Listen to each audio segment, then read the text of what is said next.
Alright, this is May 24th, 2010 at Monticello High School in Monticello, Illinois, and we are interviewing Dr. William Mundt, who is a World War II and Korean War veteran.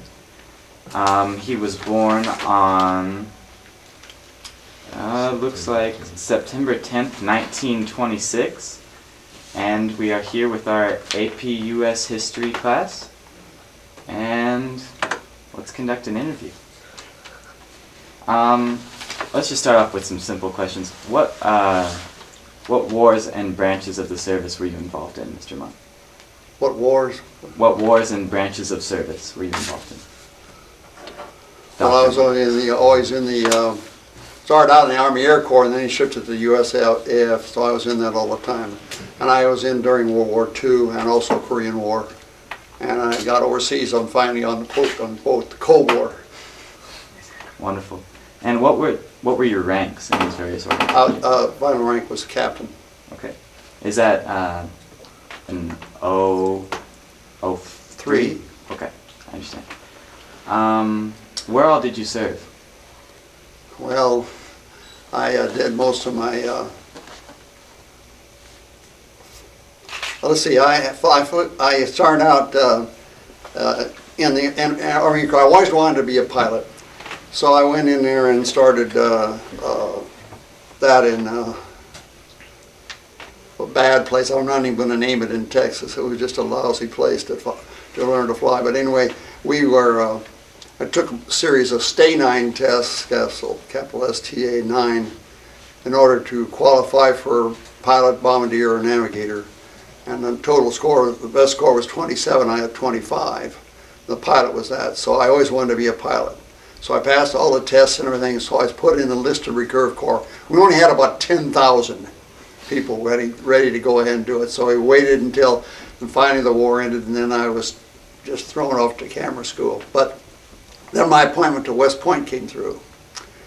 And at that time, West Point graduates would go in the Army Force, and I wasn't interested in that. But 25% of them would go into the Air Force if their rank was high enough in class. And so that's how I got into the Air Force. And so, now did you want me to know where I went? Sure. From that? So, yeah. Well then I went to Randolph Field and got my basic training there.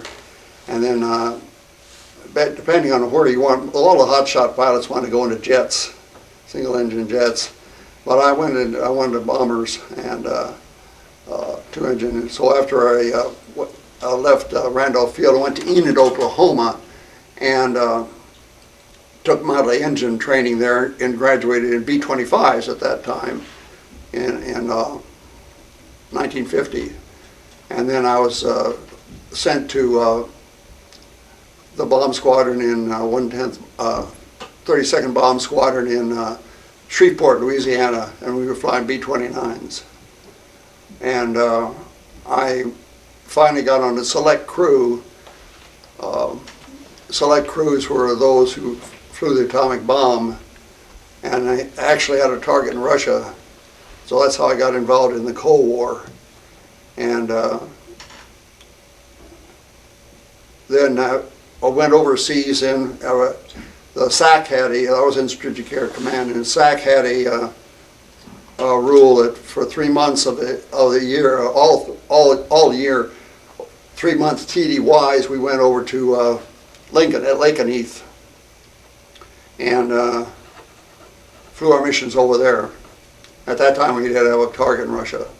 And I did get to go to, while I was still in the States, to Atomic Bomb Commander School. So I guess I would have been like the characters that dropped the bomb on there. I don't look forward to that at all. I've thought a lot about this since. And first place we'd probably been shot out of the sky if it ever had, if the word ever came. But so then I stayed in there for a while and finally got my own crew. I was a co-pilot before, then I got a crew as a airplane commander and flew air refueling for 2 years. And then I decided to get out of the active Air Force, but I went into the Guard when I went into medical school at St. Louis at Lambert Field. So I went to the Missouri Air National Guard, and that's when I really started to fly. I had a lot of fun there. And stayed there until 1960 when I finally I had to get out because I was an intern. I didn't have time to fly. So, Well, do you mind if we get some background information, such as where and when you were born? Normal, Illinois, in September 10th, 1926. And what was your family history like? Was there a lot of military history in your family? Oh, yes. My grandfather, Augustus Henry Mundt, was in the Civil War. He came right over from Germany and was about 16 years old and went right into the cavalry for the North. And then my father was in World War I. My brother was in Korea as a Marine, and then my history. So we have a long history of people in the service. I bet. What were you doing before you entered the service? Before what? Before you entered the service? High school. Just I graduated from Bloomington High School in '44. Okay. Why did you choose to attend West Point Academy? Why did I? Yes. I just wanted to fly, and that was my best choice. And my father was the adjutant, state adjutant for the American Legion, and so he was the boss of the two offices. They have a commander each year that just goes on for 1 year, but my father was the adjutant, so he ran the offices. And he ran a series of tests for Senator Curly Brooks, and which was just a way of getting Senator Brooks, his people, to go into West Point. My junior year, I didn't do anything at all. My senior year, I became a third alternate. And the way I got into West Point was the first man decided to go to become a doctor, and the other two decided to, couldn't. They flunked their physical. So then I was brought in. So it was a little later. Cadets go in on the 1st of July, but I didn't get there until the 15th. And did you enter the academy right after high school? Or was there time in between? Well, no, I did not. They took me 6 months to get into the. They didn't even call me for 6 months. They had so many people. This was nearing the end of the war, so there were a lot of people. So I went to Wesleyan, and there I met my wife. So I took a couple of courses just to pass the time because I didn't know what to do, and I didn't want to. I was working for my father in the office too, and in between I'd go to Wesleyan. In what year was it that you were enrolled at the academy? 1949. No, it came in 45. Right. In July 45. So the World War II in Europe was still going on. But then just after, well, let me get this right.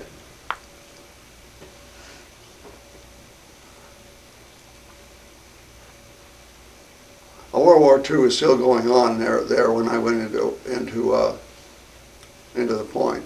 Because we had all kinds of stuff. This was a war, remember, and we had all kinds of extra. I always remember we had a whole, each table of 8 cadets would have a big old thing of melt eggnog, and not enlightened, but regular eggnog. As soon as the war ended, that was finished to that. But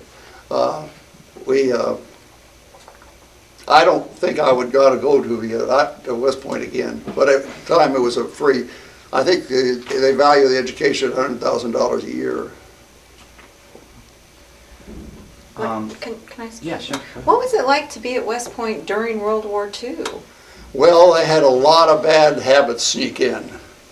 I can't remember, due to my age, the name of the real fine war general who came in and straightened it out after my first year. But the hazing got real bad. In fact, they lost one cadet years ago from hazing. And so he came in and straightened everybody out. Of course, when the women came in, they had to change a lot of the regulations of the way they hazed. And still haze. But I saw one man decide to resign after one meal. It's just, they really were hazing, and it's just like hazing, and it's just taken about 3 or 4 levels higher than the hazing you get in fraternity life. Was there a heightened sense of alarm or anxiety because of the war, do you Oh, think? no. Particularly now, the people that go into West Point and all the service academies now know that sooner or later they're going to be over there in Iraq or Afghanistan. And you should, I guess the curriculum at West Point has completely changed. You don't have huge, big campaigns anymore. You're out fighting a country, you're fighting a bunch of terrorists. And so they've changed their curriculum quite a bit. Right. And West Point has a big student group from all over the United States of Alumnus. regular colleges to come in there and have a yearly get together on work together. So did you feel though when you were in that you would be going off to war, or did everybody believe, oh, it's going to be over by the time we graduate? Well, I wanted to fly, so I didn't care where I flew, as long as I got to fly. Yeah. I imagine that going to West Point, the rigors of training for being a pilot must have been pretty strenuous. Can you elaborate on those a little bit? Well, the training in they don't haze you when you go in there and become a pilot. Right. Well, they do, I guess. They haze you a little bit. They take you up and try to get you sick the first time. And they were successful. And but it's interesting because I was when I came in, I didn't do very well with this one. I had a West Pointer as an instructor pilot. And he and I did not get along together. So after about 4 or 5 hours, he'd ground me and I'd see me. And the check writer just snarled at me. He said, well, I'll see you again. Well, something in my reacts on something like that. So they had sent me to a man named Lieutenant Williams, and he could make a 2x4 fly. And so he told the four of us, all four of us had one of them flunked out or had flunked their check ride. And he said, you all will be the first to solo. And this was at 4 or 5 hours. I soloed 12 hours. It was kind of a controlled crash, but it still was good. And I always could land the airplane. I loved to land the darn thing. I just loved to fly.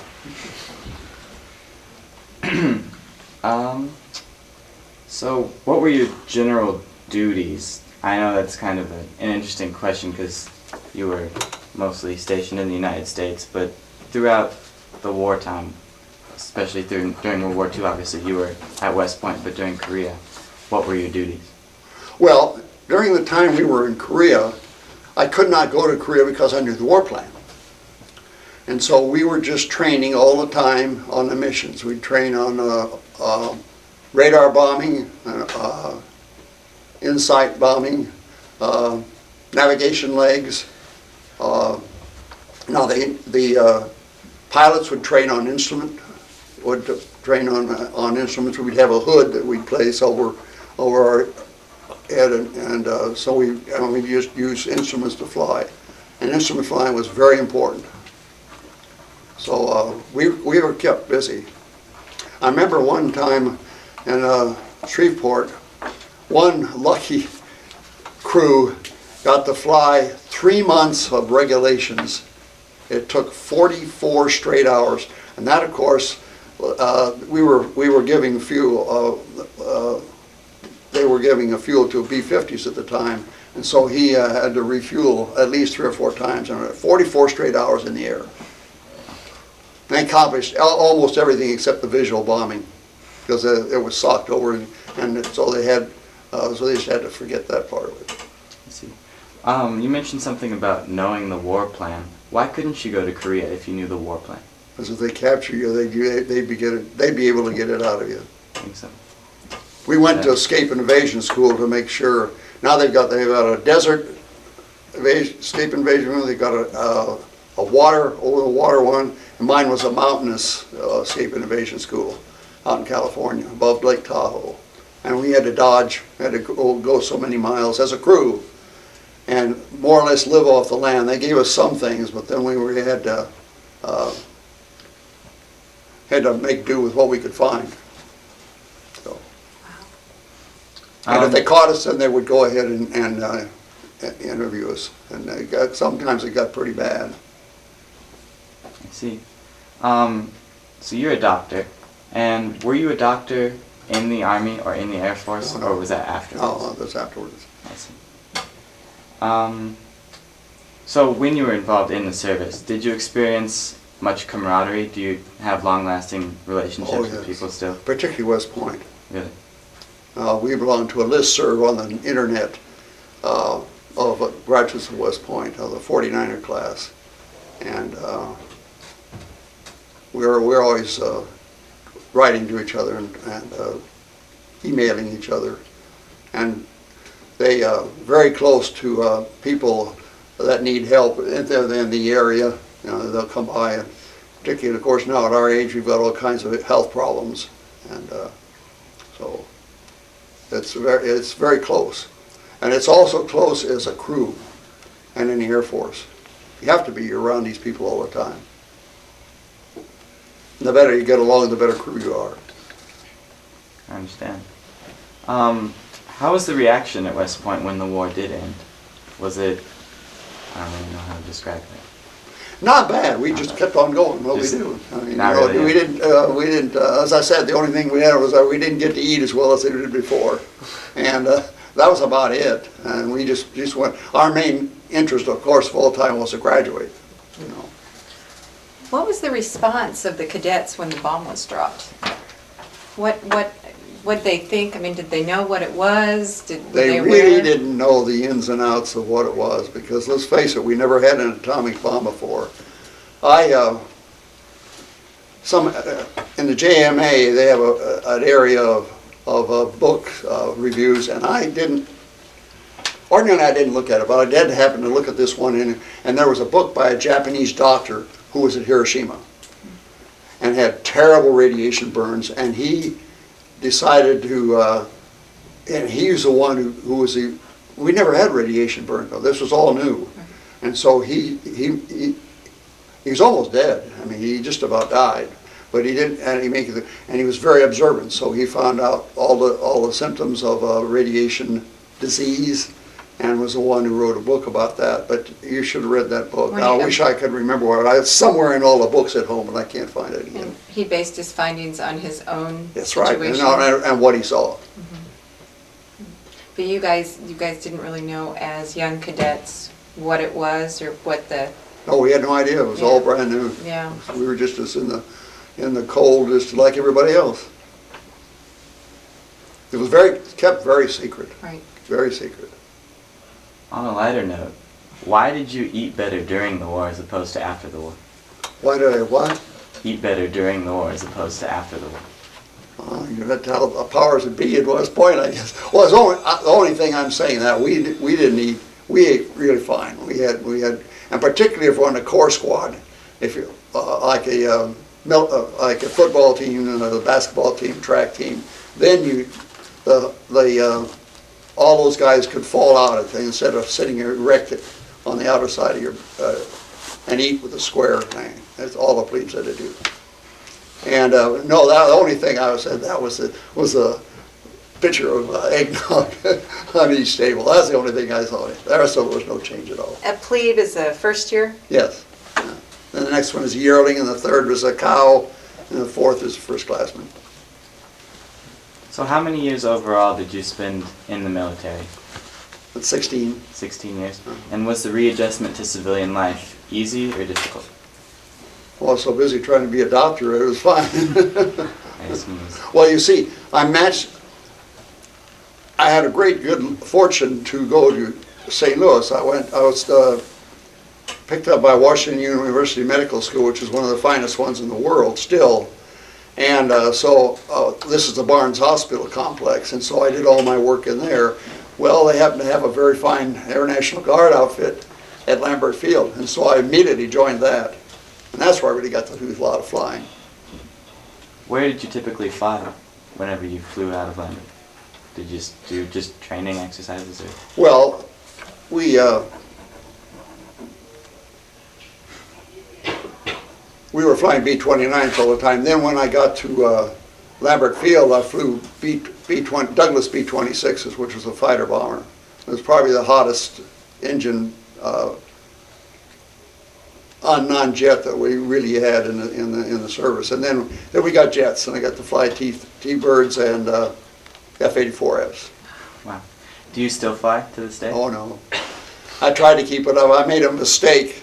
All I had to do was walk across the ramps at the Lambert Field and get a commercial license, 25 question simple test, and now they got a commercial license. But I let that slide, and so I had to go ahead and go back and get a regular private license. And the guy was kind of carrying me along, so I just didn't have enough time to do it. Well, as you've mentioned to us, you were an atomic bomb commander. What are your feelings on the atomic bomb or atomic warfare in general? I've thought a lot about that since. And particularly after I read that and seen the pictures of the desolation after the bomb hit. And the duty was to go ahead and drop the bomb. And it's a co-pilot's duty to actually do the airplane commander would fly the airplane, and I would have the bomb. By the way, this isn't anywhere near what the bomb is now. This was original. We were working with the original bomb of Hiroshima. But they're of course amazingly now they can drop atomic bombs from fighters. And that's a fighter. A lot of airplanes would drop them now. But if I was still in that, I'd have a few thoughts about it. I don't know. Your duty is to drop the bomb, but I would surely have a few thoughts about it. What have you learned from your experience in the military? I know that's probably a pretty Well, big you learn. question. I think the main thing you do is you learn to do a job and do it as well as you can. That's your duty. And the West Point motto is duty, honor, country. So they just instill that. Believe me, they instill that in you in 4 years. And so I assume it's affected your life to this day. Those are essentially the same question, but how has it affected your life to this day? Well, one place you want to keep in shape. I've always wanted to do that, and so I work out all the time and go to Gold's Gym occasionally, and kind of hold the middle-age spread down. And you learn in the service that once you have a job, you have a duty to do it as well as you can. And that continues on. There are a lot of people, in fact, this involved John Burke, the man who won the Medal of Honor here and thing. This man was in trouble here, this young man was in trouble here and the thing, and he went into the service to kind of straighten himself out. And he sure did, because you never know what's going to happen on these. I taught bayonet at West Point with a big old slumbering brute named Sam Corson. Sam was found at Chosin Reservoir with about 8 or 10 Chinese around him, all bayoneted. Of course, he was gone. He won the Medal of Honor for that. And so, and we have a lot of people in our. My roommate was, all three of us went to pilot school, and my roommate at West Point, and one of them became a lieutenant general and an air ace, jet ace. And then myself and I don't know whatever happened to the other lad. We lost track of him. But you learn, well, if you're given a job, you do it the best of your ability, and keep at it till it's done. I understand. That's the end of my questioning, but I think if you guys have more questions, please ask away. Do you think that your training in the military helped you to become a doctor and practice medicine? Probably. Just the same thing as I said here. You go ahead and given a job. For instance, I already told you a couple times that someone goes ahead and questions my ability to do it and says, "Oh, you're not going to do this." And we had a man, and the doctor in here was in a wheelchair, and he kind of grumped at me. He says, "Well, we'll see how you do." Well, all that does is just make me go ahead and do better. Try to do it to the best of my ability. So you served in, you were at West Point, and then after West Point, is that when you went to Texas, Yes, to the flight school? yes, high school, Randolph. At Randolph, and then after Texas, where did you go? Went to Enid, Oklahoma to Enid, get my, to get multi-engine training and graduated in Enid. And most of the wives were pregnant at that time. Oh. Anyway, then we went, then I was sent to Shreveport to a B-29 outfit, which was overseas at the time we got there. Okay. And then they came back in about a month. Okay, so that was during the baby boom then? Oh, yeah. Okay, so you're in Shreveport, and then after Shreveport, did you go to the Air Well, I National went Guard? to, from Shreveport, I moved out to the unit B-29, KB-29s to do air refueling, which was kind of fun. And I was an air commander, I was the AC there, so I had my own crew then. And the B-29 would Still go was the B-29, yeah. and goes and refuels jets midair? Well, not the B-29, the others do, yes. Okay. The KC-97. See, I was checked out in the KC-97, which was, and then just at that time I decided to get out of the service. And how many aircraft all total were you qualified in? Oh, I don't know, 5 or 6, I guess. Wow. Yeah. But in order to get your time, you didn't have to be, 4 hours a month was what they wanted you to keep. Of course, if you were on active duty and flying all the time, you got a lot more than 4 hours. That was a minimum. And so in time you go in a C-46 or C-45, or actually I got on a B-45 one time, a multi-jet, one of the early jet bombers. But I didn't fly that, I just rode on it, but I got credit for the flight. And how often did you have to get a check ride on the aircraft then? Well, when you were flying, you never got a check ride unless you screw up sometime, you know, and if you... So as long as you stayed current? Oh, yeah, yeah, as long as you were, they never gave you check rides. Unless you, as I say, if you screwed up, then they might have, if you had an accident, a bad accident, they would give you a check ride. So after Shreveport, then you went to, I'm having a hard time following because you moved around quite a bit. Yeah, that's what you do in the service. Yeah. From Shreveport, I went out to El Paso, El Paso, Texas, to the group out there. Well, what'd you think of El Paso? I wasn't much for it. Yeah. We'd go across to Juarez. That was before the drug wars. Now you wouldn't want to dare go over there. But we used to go over all the time. And immediately we go to the place they told you not to go to. It was a little R&R? Yeah. Yeah. Well, little. And so after El Paso, then Then I came to came home and went to St. Louis. So went that to medical was- school. So how I had many? to go. I had to go a full 6. There have been so many new things happening in medicine, particularly in chemistry, and I needed a lot of chemistry, so I had to go 12 months, full 12 months, just to get my pre-med in, which I did at the same school, Washington. To make up for what you didn't get at West Point. Yeah. So how many years, not counting West Point, of active duty service do you have? 12, 12. Okay, and your highest rank was captain? yes. Yeah. That's a lot of active duty service. What? That's a lot of active duty service. Yeah, well, see, you're a cadet at West Point. Yeah. Now they'll give you credit for time. So all I had to do was get 4 more years, and then I could now. But they didn't, at that time, they didn't count West Point as a time and grade. With your active duty time and your National Guard time, did you qualify for retirement? No, you have to have 20 years, I say. At that time, They I didn't only do had, any- including that, I was 16 years. Oh, okay. But that was only 12 years that they could have counted on. Oh, And I wasn't going to stay any longer in the service. I couldn't really. yeah, So I had to shift full square to medicine. okay. What did you do in Lakenheath, England?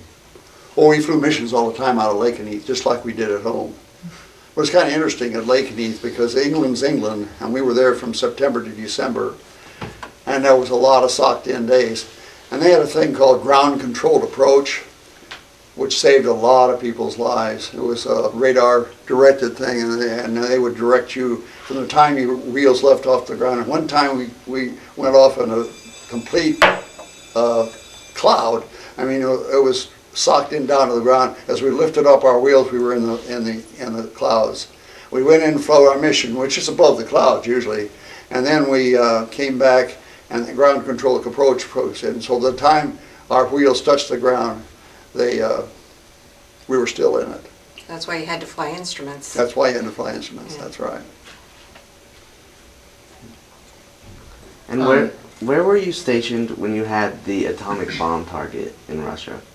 Is that Lake and Heath? Like Okay. Yeah, no, How long was that temporary duty? 3 months. Okay. All of our we did a lot of TDY. Imagine the time I was in the active Air Force in the SAC.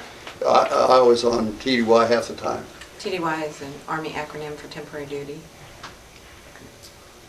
When you were at West Point, was the Air Force Academy not formed yet? No, I wasn't formed. That's why they gave 25% of the graduates the chance, to, depending on their academic rank at the point, to go into the Air Force. Right, because I know now they have the whole like system with the percentage and the class rank, and the top is if you want to, you can go in helicopters, and that's like your the top choice now, Yeah. instead of aviation. He knows because his brother went there.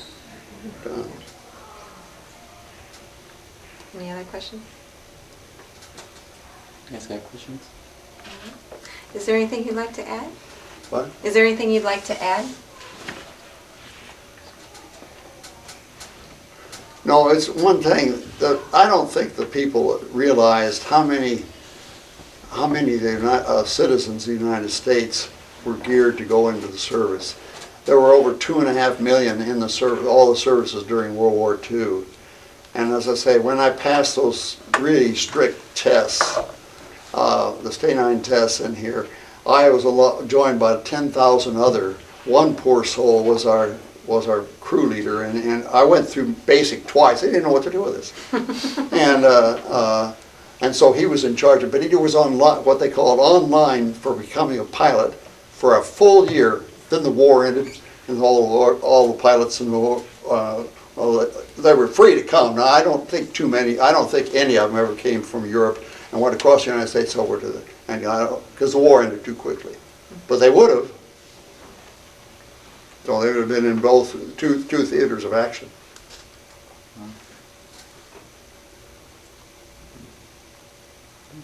That's it? Yeah. That's all the questions they have. Okay. If there's nothing else.